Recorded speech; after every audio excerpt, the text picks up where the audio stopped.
Shalom, saudara dan saudari yang terkasih dalam Tuhan kita Yesus Kristus. Marilah kita luangkan waktu beberapa menit untuk berkencan dengan Tuhan saat ini, agar dari hari ke hari kita semakin dekat dengan Tuhan, sehingga hidup kita semakin diberkati dan menjadi berkat.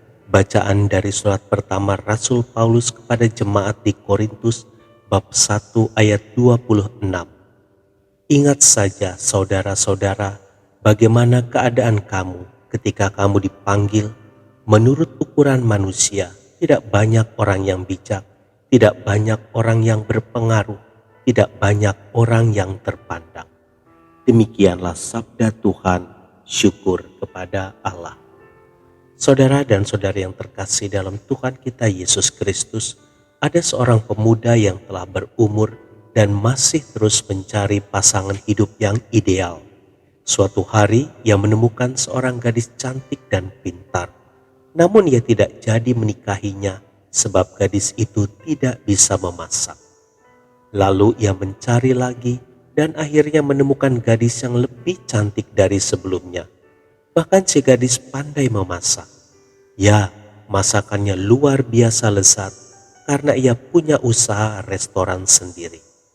Namun pemuda ini tidak jadi menikahinya karena sang gadis tersebut tidak pandai merawat diri. Ia tidak bisa make up sendiri, memakai pakaian pun tidak pernah mengikuti model kekinian. Jadi pemuda itu pun pergi meninggalkannya.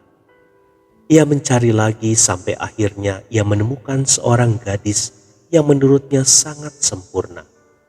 Gadis itu begitu cantik, masakannya melebihi restoran bintang 5, dan yang terpenting ia begitu cerdas.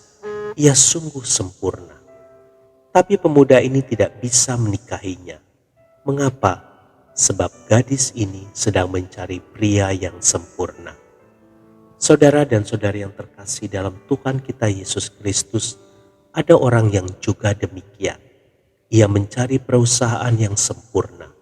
Ia ingin punya pendapatan seperti yang diharapkan.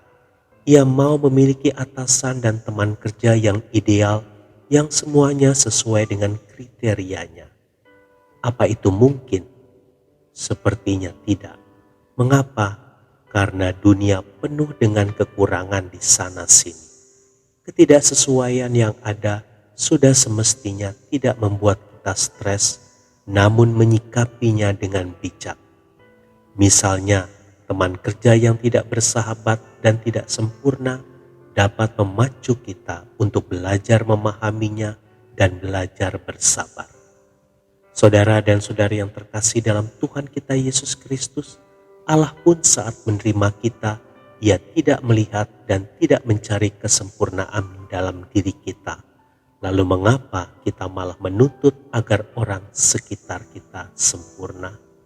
Tidak ada pribadi yang sempurna dimanapun. Jadi saudara dan saudari yang terkasih dalam Tuhan kita Yesus Kristus, mari kita belajar seperti Allah yang mau menerima diri kita apa adanya, sehingga kita pun mau menerima setiap orang apa adanya dengan kelebihan dan kekurangannya. Tuhan Yesus memberkati. Marilah kita berdoa dalam nama Bapa dan Putra dan Roh Kudus. Amin. Tuhan Yesus, terima kasih karena Engkau mau menerima diriku apa adanya. Kini ajarilah aku agar aku pun mampu menerima orang lain apa adanya. Amin. Dalam nama Bapa dan Putra dan Roh Kudus. Amin.